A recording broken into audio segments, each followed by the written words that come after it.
So today's stream is a focus stream, of course. Mondays are focus streams for anyone who is new here. I'll just be doing my thing, and I can answer your questions, any of that stuff. What is this? Welcome. Oh, I need to update something really fast here.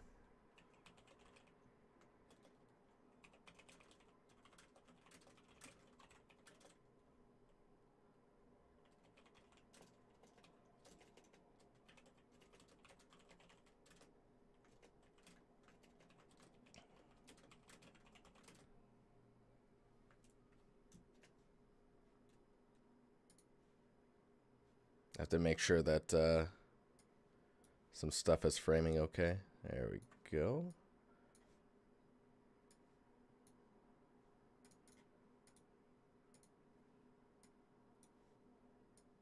Oh, hello.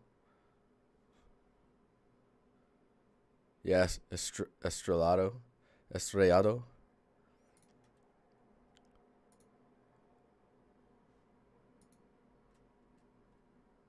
Oh, south of Europe, dude. Cool. Well, welcome, dude. Okay. Snoots. Hey, man. What's going on, Mr. McCool? Oh yeah. So I wanted to look at some shape stuff really quick before I started doing the Vine stuff. So let me. Just because I've been getting some questions in DMs about Booleans in Zbrush and like how that all works out and whatnot. So let's look at that really fast. So what I'm gonna do here. So I brought a cube in. We're going to. I haven't planned this at all or anything, so this could be a little bumpy. Initialize. So we're gonna do an initialize. You hit Q cube, which gives you control over like resolution of the. You see, you can type in your resolution or how many cuts you want in your cube. So we're just gonna go with this. What's up, man?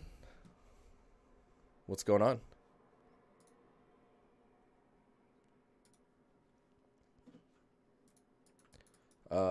Let's see here. Where was I at? So usually you want to mark your mesh for a start. If it's the top of the food chain of Booleans. So let's go ahead and we'll just duplicate this one.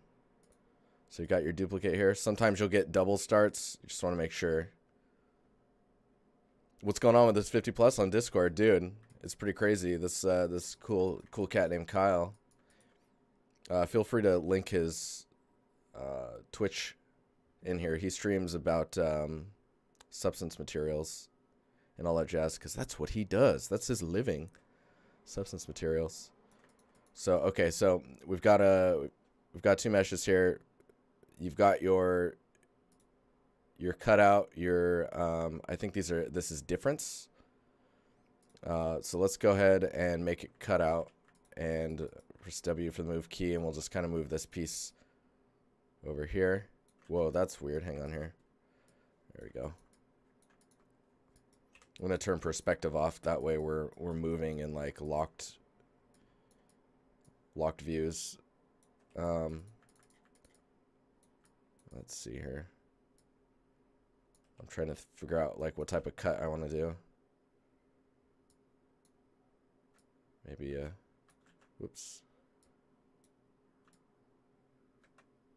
Hold shift, you can like rotate on specific degrees. Oh man, Sage, what's up, buddy? How you doing, man? Dude, I'm having a 7:38 p.m. coffee.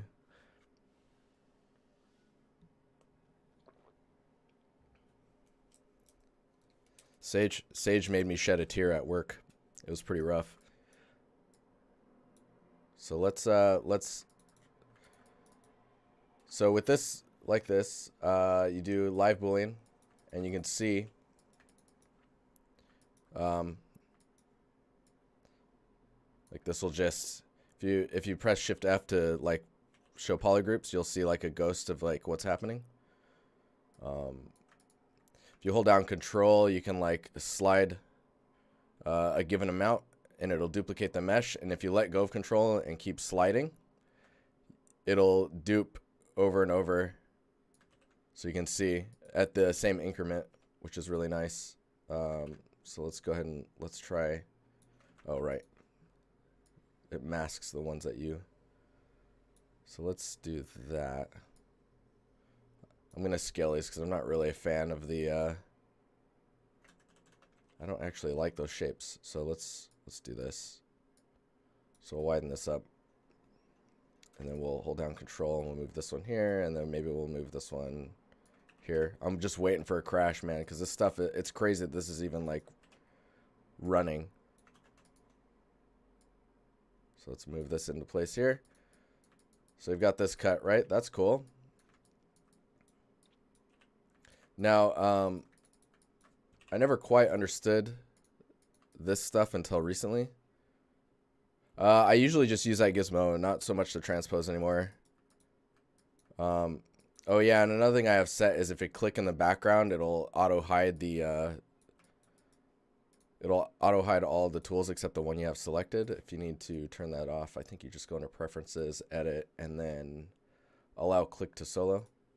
All that's happening is when I click the background, it's clicking this button. So we've got this shape, right? Let's alt click that and let's go. Dark, what's up, man? Hello, Mr. Chaos. Let's see here. So the thing I was going to talk about is the dynamic subdiv. So when you do that, and you can, maybe you want to dynamically subdivide 2 times, 3 times, 4 times. QGrid is pretty interesting because, like, if you look at it, you've got polygroups, right? QGrid actually locks the. Let me turn this Shift F. Locks the what do you call it? The beveling that's occurring, the subdividing to the polygroups or your creased edges. So like you could grab the QGrid and actually start turning it up, and you can see it's trying to keep the bevels here. I'll just shrink this down so you can see it. It's trying to keep the dividing to the hard edges, and you see it's not happening here.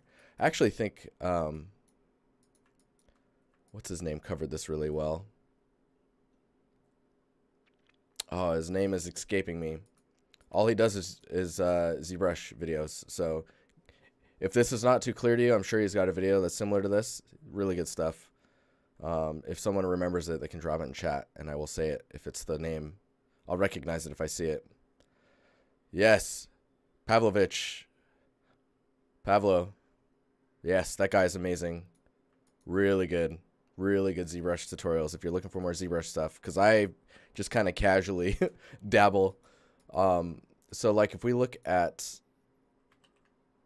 switch to this mesh and switch to this one's, maybe we want to do it to this one too. Let's do dynamic. We'll do up to 4, and then we'll tighten up the edges on that. So then now if we view it, see, you're getting a nice bevels, but you don't get the bevel where the cut is occurring. So let's just where are we at here? Oh, let's play with the shapes before we get too crazy. So if I hit the move key, this stuff is pretty new in 2018. If you do a, let's see here, deform soft. So you've got these. It's a lattice, right? But you can treat the lattice points like verts that you select. So you could see you can like select and deselect, which hides in the selection on them. So I've just selected the top ones here, and I'll just do something like this. So you could do some pretty interesting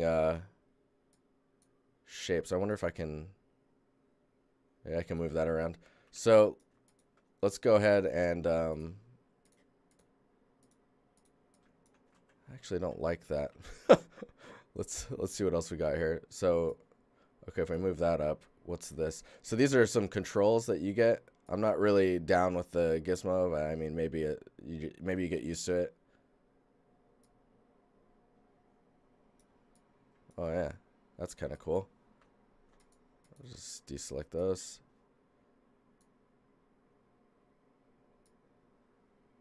That's not really doing what I want. That's kind of annoying. Anywho, okay, so let's look at this shape, right? Let's go to Turtle. What's up, man? How you doing? Hey, Force.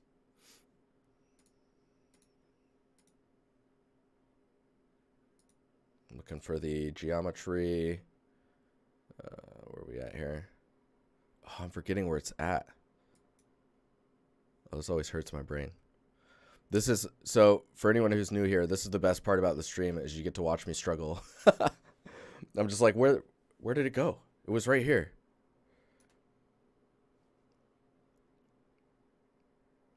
Sai, how you doing, man?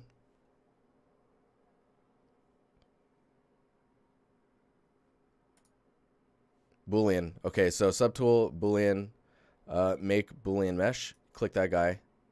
It will create a separate subtool, which I think is this one. Yes. Oh, that's a problem. Okay, so you can see how like these hard edges, it's pretty, I mean, you can clean that up and use this as a low poly, but what we want are those nice bevels, right? So what you need to do is actually go into your geometry and apply your subdivisions. And then go to your other one and apply those subdivisions from your dynamic subdiv. So now it actually goes into your subdivisions. Okay, so now we'll go to Boolean, make Boolean mesh.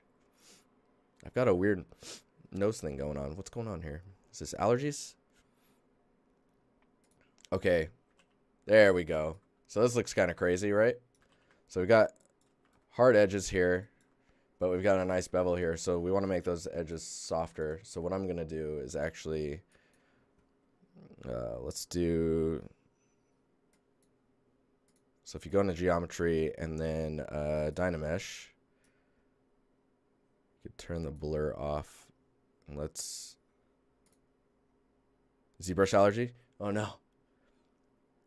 Hip. Are you importing into Keyshot? No, I won't be importing into Keyshot. Okay, so that's a little low. Let's do 1024 resolution, and the Dynamesh. It's a little better. But then you can go down to deformation and polish, and try just doing a little polish to see what it looks like. Just do a little bit more here.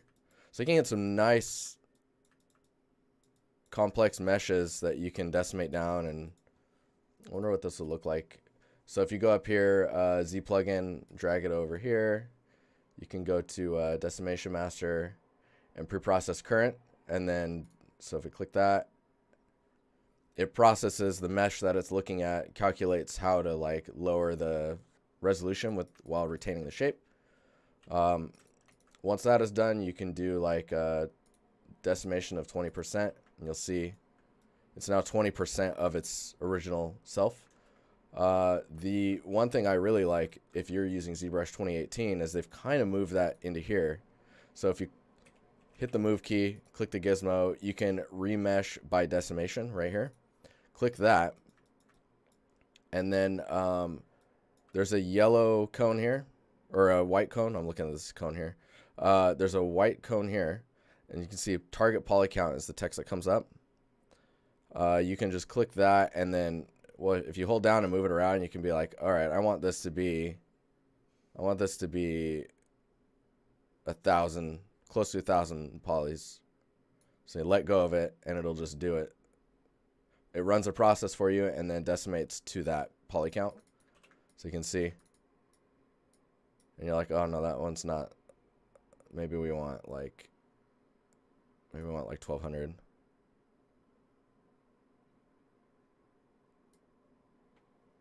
So that looks pretty good. So you're like, okay, this is acceptable for, let's say this is acceptable for low poly. It's still a little high in the bevels and stuff, but maybe it's really large. And then in that sense, you'll need these rounded sides because maybe your character is big enough that those rounded sides are important. What sort of magic are you doing today? I don't know about magic, man. Who even comes up with the ZBrush UI stuff? Yeah, I want to do a prototype of ZBrush with like a Substance Painter UI on top of it, just to show them like how amazing it could be. Anywho, so that's kind of the stuff I was playing with recently. I was like, oh man, I need to show this because it's pretty useful. Let's go ahead and I'm gonna switch to let me see here. I'm gonna switch to this.